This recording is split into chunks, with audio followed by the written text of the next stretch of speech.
انا اسمي امال، وبحكي لكم حكايتي مع صاحب جوزي اسمه حسن. حسن ده مطلق مراته من اكتر من 8 سنين، ودايما جوزي كان بيجيبه يقعد معانا في البيت، وكان دايما بيشكر فيه ويقول لي هو ده الوحيد اللي ممكن امنه عليكم وعلى انه يدخل البيت حتى وانا مش موجود. وبحكم ان هم اصحاب ودايما كانوا بيحبوا بعض ومع بعض على طول، كان ممكن يجي يقعد معانا في البيت باليوم والاتنين والتلاتة، وما كانش يقدر يعمل معايا اي حاجة. لدرجة كمان كان ممكن يجي يقعد معانا يوم كامل وجوزي بيكون مش موجود بالكام يوم برا، واولادي كمان بيكونوا في المدرسة، او ما كانش بيقدر ولا يجرؤ يعمل معايا اي حاجة. لغاية اللي عمله معايا في الاتوبيس ما كانش يجرؤ ان هو يعمله معايا في البيت. واللي حصل بعد كده وكان ضعف مني خلاني اخده معايا على البيت، وجوزي ساعتها ما كانش موجود، كان قاعد اسبوع في شغله. هحكي لكم الحكاية وكملوها معايا للآخر. حسن ده صاحب جوزي واقرب صاحب ليه، وكان دايما بيتكلم عليه ويقول لي ان هو ده صاحبي وده حبيبي واقرب صاحب ليا، ودايما كان يقول لي احنا متربيين مع بعض. وكل ده وانا معرفش ان هو عينه عليا انا. هحكي لكم حكايتي وكملوها معايا للآخر، ومستنية رأيكم في التعليقات علشان تقولولي اعمل ايه. انا عمري ما خدت بالي ان حسن ده عينه على مرات صاحبه، لان انا دايما كنت بحكم ان جوزي بيسافر طول الوقت، وكان دايما يقولي لو احتجت اي حاجة في اي وقت رن على حسن صاحبي. حسن ده عنده 44 سنة، وكان دايما عندنا في البيت، وعمري ما توقعت ان هو ممكن يكون عينه عليا ولا بيبصلي، لان بحكم زي ما قلتلكم ان جوزي بيسافر دايما كنت اي حاجة بطلبها منه. كان جوزي دايما بيقولي ما تخرجيش وما تخليش حد يجيلك، لان انا جميلة جدا وعودي حلو زي ما بيقولوا اللي هو المرسوم. فكان دايما بيغير عليا وما كانش بيحبني ان انا اخرج لوحدي، من كتر ما انا جميلة جدا ومن كتر جمالي ومن كتر ما بيغير عليا. كان دايما عاوز يقعدني من شغلي رغم ان هو كله ستات، بس انا قلتله انا مش هسيب شغلي، انا بحب شغلي، فلو كده يا تطلقني يا تسيبني اكمل. بس هو قال لي لا لا، انا مش هطلقك، انا ما اقدرش ان انا استغنى عنك. وقال لي خلاص كملي في شغلك عادي، بس يكون من شغلك للبيت ومن البيت للشغل. وطبعا الشغل ده هو اللي كان السبب في ان حسن يجي عندي البيت. فكان جوزي دايما يقول لحسن صاحبه ان هو يجي دايما ويقعد معانا، علشان ان هو بيخاف علينا، لان احنا ساكنين في منطقة مش امان قوي. فكان دايما عايزه يجي عندنا علشان يخلي باله مننا لغاية ما نشوف مكان كويس وننقل فيه. وطبعا حسن كان بيسمع الكلام وكان دايما قاعد عندنا. وفي يوم لقيت الباب بيخبط، وعلى ما رحت بشوفه بقول مين، لقيته بيقولي انا حسن. ولقيته فتح الباب مرة واحدة. في الوقت ده كان الجو حر، وانا كنت واخدة راحتي شوية، فقلت له ايه يا حسن، مش تستنى لما افتح لك؟ قال لي وفيها ايه هو انا غريب؟ ده انا حسن، انا صاحب جوزك. وقال لي هو فيها ايه ولا انت فيكي ايه زيادة عن النسوان؟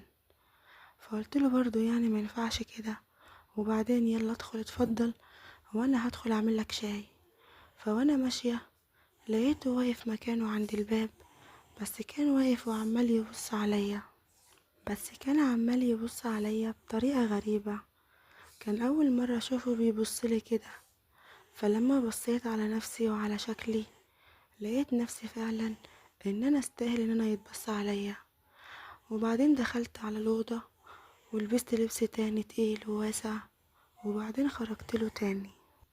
ولما خرجت وقعدت معاه قلت له مش كنت تخبط قبل ما تدخل؟ قال لي خلاص بقى، هو احنا اللي هنعيده وهنسيده؟ وبعدين انت مرات صاحبي، انا عمري ما هبص عليك ولا هفكر فيك. قلت له امال كنت عينك زيغ عليا من شويه ليه؟ قال لي معلش، كانت وزة شيطان. وبعدها شرب الشاي وجاب لي الطلب اللي كان جوزي بعته معاه، لان انا جوزي في الشغل بقاله اكتر من شهر، فكان بعتلي معاه فلوس، لان كمان كان لسه قدامه كمان يجي شهر على بال ما ينزل، فكان بعتلي معاه الفلوس علشان يعني اصرف وطلبات البيت والكلام اللي انتوا عارفينه ده.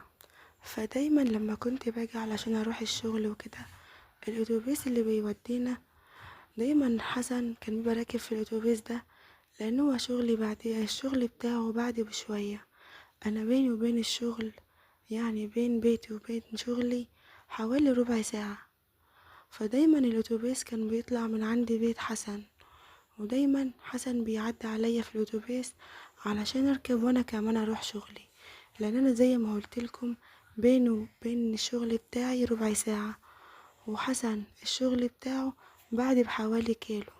فدايما يعني بحكم ان هو حسن الاتوبيس بيروح يركب اول حاجة من عند بيته، فهو كان اول واحد بيركب، فكنت دايما بقوله احجز لي جنبك كرسي علشان يعني الاتوبيس ما يتملاش وقف المسافة دي كلها، لان انا طبيعة شغلي دايما بكون واقفة، فما بصدق يعني اقعد شوية وارتاح، فبقيت اقوله يحجز لي جنبه. وفعلا عشان هو دايما بيكون اول واحد راكب، فكان دايما بيحجز لي الكرسي اللي جنبه. فتاني يوم بقى بعد ما هو كان عندي وشافني بهدوم البيت، تاني يوم بقى واحنا رايحين الشغل كنت انا قايله له يحجز لي، فهو كان حاجز لي الكرسي اللي جنب الشباك. فطبعا انا لما جيت علشان اركب كان هو قاعد في النص، والكرسي اللي جنبه كان فيه واحد غريب معرفوش، وانا كنت قاعدة جنب الشباك. بس اليوم ده حسن كان غريب، وتصرفاته كلها كانت غريبة من بعد ما شافني هو عندنا يعني بهدوم البيت وكده. ففي اليوم ده انا كنت لابسة عباية بس كانت يعني ضيقة شوية، فلما جيت وقعدت لقيته جه عليا شوية، فقال لي معلش بقى علشان الاتوبيس زحمة وكده، فانا هاجي عليكي شوية. فانا قلت له لا عادي ولا يهمك خد راحتك. فهو جه عليا بزيادة شوية، فانا قلت له مش قوي كده يعني. فلقيته قرب عليا كده وقال لي بس بصوت واطي يعني عشان احنا كنا في اتوبيس، قال لي بصراحة الهدوم عليك امبارح كانت حلوة قوي. فانا بصيت له كده واستغربت وقلت له هو انت بتقول ايه؟ خلي بالك احنا في اتوبيس عام وممكن اي حد يسمعك. قال لي بس اسمعي مني، القميص امبارح كان عليكي حكاية، وبعدين يعني انا واحد مطلق بقالي 8 سنين، وانت جوزك مسافر بقاله شهر، ولسه يعني قدامه كمان شهر على ما يجي. قلت له انت ازاي بتتكلم كده؟ ما ينفعش كده، احنا في اتوبيس عام، خلي بالك من كلامك شوية. وانا قلت له خلاص اسكت اسكت علشان يعني محدش يسمعنا. فقال لي خلاص يعني هنتكلم. قلت له اه هنتكلم بس اسكت دلوقتي. انا كان في نيتي ان هو يسكت، ما كانش قصدي يعني ان انا اقول له كده علشان يتمادى معايا. المهم وانا قاعده لقيت ايد بتتحرك عليا يمين في شمال، وكنت مستغربه. فانا قلت له يا حسن خلاص ما ينفعش كده اسكت. لقيته بصلي كده، فانا ضحكت. لقيته قال لي اه ضحكتي. فبعد كده يعني لما حط ايده على مكان كده خلاني يعني خلاص بقيت نار. فانا قلت له خلاص ما ينفعش كده بقى. لقيته قال لي بس على فكرة المنطقة دي نار. قلت له خلاص احنا في الاتوبيس وانا مش عارفة اتكلم. المهم قلت له خلاص يبقى كلمني في التليفون لما تنزل وخلاص. فبعد كده احنا نزلنا وكل واحد راح على شغله، وخلصنا الشغل وروحنا. وفي اليوم ده بالليل على حوالي الساعة 10 لقيت التليفون بتاعي بيرن. رديت عليه وقلت له هو انت؟ قال لي هو انت نمتي ولا ايه؟ قلت له ايوه نمت. قال لي الله، هو احنا مش كنا متفقين ان انا هرن عليك النهارده؟ قلت له على فكره ما ينفعش كده، انا عمري ما كنت اتوقع منك كده، ده انا مرات صاحبك، وبعدين انت كنت يعني عندنا على طول 24 ساعه، عمري ما شفت منك حاجه. قال لي ما هو بصراحه لما فتحت لي امبارح بالقميص ده، انا لما شفتك كده انا اتجننت، وبقيت مش عارف افكر الا فيكي. وبعدين يعني انا واحد مطلق ومحروم بقالي 8 سنين، وكان معايا واحدة قبل كده، يعني وانا كمان جوزي مسافر بقاله فترة، فهو يعني حتى لما كان جوزي موجود كان يعني في المعاملة اللي بينا وكده كان بيكون كل يوم، ودلوقتي هو غايب عني بقاله شهر. فبعد الكلام اللي هو قاله والحركة اللي هو عملها في الاتوبيس خلاني تهت في الكلام معاه، وتخيلت ان انا كمان خلاص بقيت معاه. وقلتله يعني يا حسن، ده هيبقى سر بينا. واتكلمت معاه وقلتله يعني اعمل لك كل اللي انت عايزه وهيفضل سر بينا. فطبعا قال لي اه والله اوعدك انه هيكون سر بينا ومحدش يعرف عنه حاجة.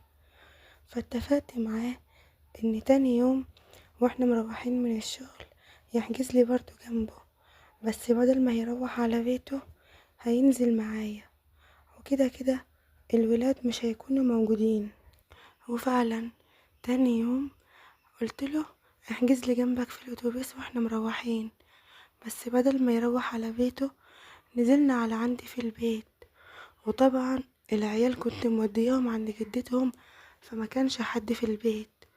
دخلنا وقعدنا وكلنا لقمة، وبعد كده قمنا كل واحد واخد دش، ولقيته بيقولي انا اخر حاجة كنت ممكن اتوقعها ان انا اكون مع مرات صاحبي الجميلة لوحدنا في البيت. هو ازاي قادر يسيبك ويسافر كل ده؟ فانا قلتله بس بقى، انا كل اللي انا عايزاه منك هو احتياجاتي وبس. قال لي احتياجاتك ان انا هخليكي تروحي في عالم تاني. انا بقالي 8 سنين مطلق، عارفة يعني ايه، وبرضه محتاج لحاجة زي كده. بعدها لقيته اشتلني ودخل بيا على جوه، بس اللي لقيته عنده حكاية فعلا ما شفتوش قبل كده خالص. حتى جوزي ما كانش بالنظام ده خالص.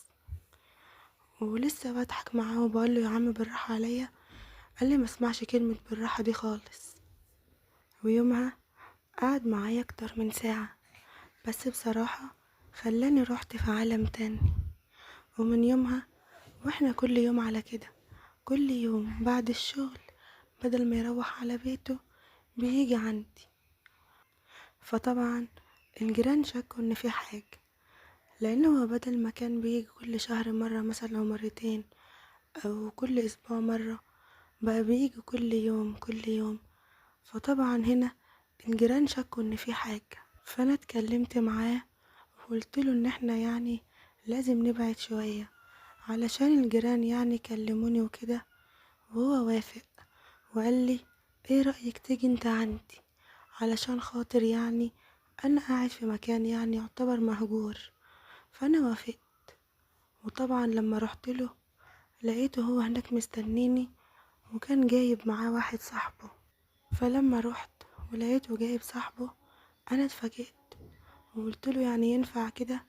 فراح زقني ودخل وقفل الباب. لو عايزين تعرفوا بقى اللي حصل بعد كده استنوا الجزء التاني.